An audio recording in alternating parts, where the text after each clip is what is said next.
Hey, what's up guys, and it's finally, and I mean finally here, the Galaxy S20 Ultra 5G in its full glory. I know I'm late to the party, but this is something I really want to show you guys, and basically my personal experience of the Galaxy S20 Ultra. Now this is the absolute granddaddy of them all. It costs $1,400, Samsung's most expensive flagship indeed. So you can see the box, very simple. We have the S20 Ultra 5G logo on the side. Here we go with the seal. And let's get this bad boy open for the first time.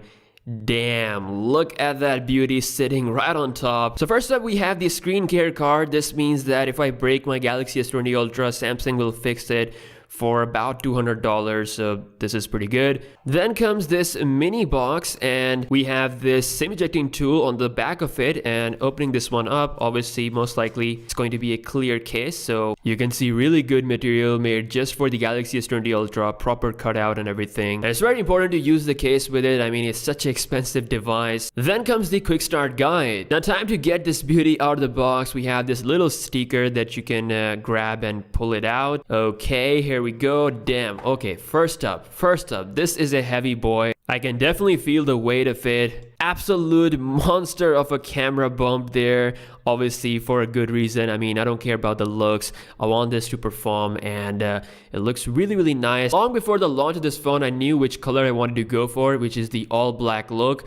I mean, the gray is nice, but this one just really blends in nicely, and honestly it looks really good. Take a look at the phone, but let's take a look at what is inside the box. First up is this notch kind of paper, which has nothing but Samsung logo on it. Then we have the Samsung fast charger for fast charging the device. Official AKG tuned headphones. They look really good. Obviously you get some extra tips with them, and this is Type-C since this time around we don't have the headphone jack.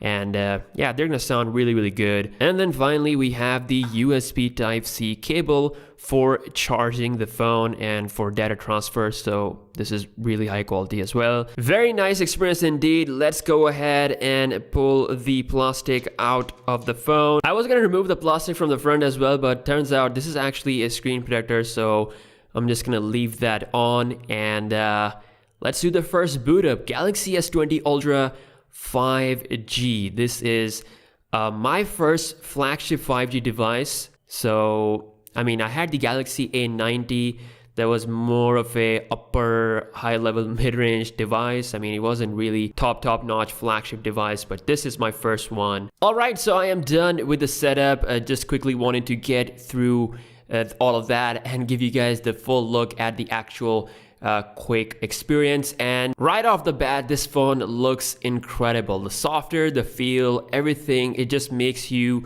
know that you've spent so much money on something really fancy and incredible, and it's packing in so many features. Now I've already done some videos on the Galaxy S20 Plus, and that phone has a lot of things common with the Ultra. Of course, you get the 100x zoom, which is really cool to show off, but this is not something that you're gonna be using it on daily basis. I mean, the quality isn't as good. The main takeaway with the Ultra is that the 10x zoom is really good. That's where you really get your good quality image, and it doesn't really lose that much detail as well. Samsung has done a great job. It's not truly a lossless 10x zoom, but it uses the 108 megapixel sensor, and you really get a good image. Again, 100x is cool to show off, but it's not really practical with taking images. Now another thing that is different with the Galaxy S20 Ultra is that Samsung is packing this with a 40 megapixel selfie sensor, and I've seen the quality first off, and it really does look different compared to the 10 megapixel that I've seen on the S20 and S20 Plus. Those selfie cameras are pretty good as well, but this is just a little extra. I mean, with all the sharpness,